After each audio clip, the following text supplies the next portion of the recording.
Bonjour et bienvenue. Aujourd'hui, je voudrais partager avec vous à propos du changement, ou plus précisément l'appréhension ou la résistance au changement. Qui parmi nous n'a pas rêvé ou souhaité un jour de changer? Changer des situations difficiles ou des relations conflictuelles, que ce soit en travail ou dans sa vie privée, au sein de son couple, avec ses enfants, etc. Or, l'expérience nous démontre que ce n'est pas aussi facile que ça, ou au moins ce n'est pas facile du premier essai. On essaye, puis on réessaye, ou parfois on n'essaye pas du tout parce qu'on a peur. Et évidemment, il y a des frustrations, il y a des questionnements, etc. Si c'était facile, on l'aurait fait tout de suite, une fois qu'on aura lu le premier livre, écouté le premier podcast, etc. Mais ce n'est pas de cette facilité-là. Ce que je voudrais partager avec vous, c'est mon point de vue déjà personnel, euh, en ayant moi-même fait l'essai ou le changement au niveau professionnel, et aussi mon expérience de coach. Quand on pose par expérience la question à une personne qui voudrait changer dans notre travail de coach ou dans mon travail de coach, ben souvent la personne évidemment évoque la problématique, les soucis et tout.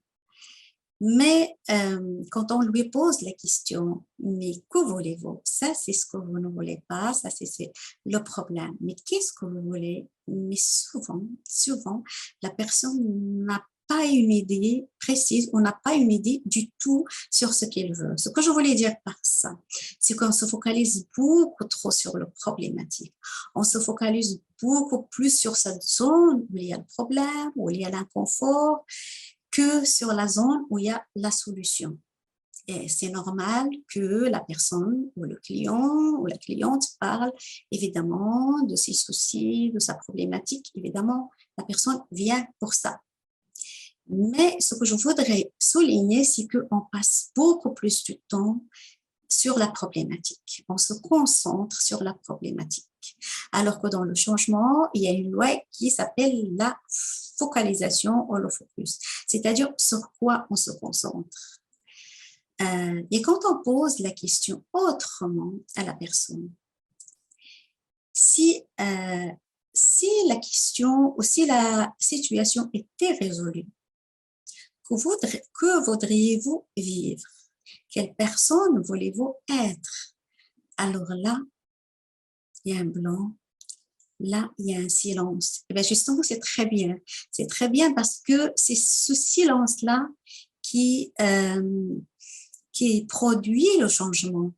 C'est ces questions-là fortes, puissantes, qu'on appelle entre guillemets dans le coaching, qui sont importantes parce que ça ouvre les perspectives, ça ouvre le champ de possible parce que on n'y avait jamais pensé, on n'a jamais pris le temps à penser à ce qu'on veut vraiment, à la personne qu'on voudrait être, aux relations qu'on voudrait vivre.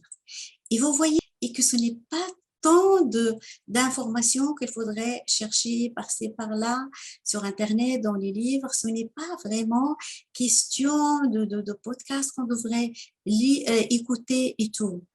C'est quelque chose que je fais aussi, que nous faisons tous, mais je voudrais dire qu'il ne faut pas vous focaliser trop là-dessus. C'est surtout, posez-vous les questions qui peuvent vous aider, qui peuvent créer de l'espace en vous. C'est un retour sur soi, c'est un retour sur ce qu'on veut, sur notre être. Finalement, c'est ça qui est créateur du changement. C'est ça qui nous fait avancer. Et je pense que c'est ce que je voudrais partager avec vous aujourd'hui. Je vous souhaite le meilleur. Je vous remercie pour votre attention et je vous dis à très bientôt. Bye bye.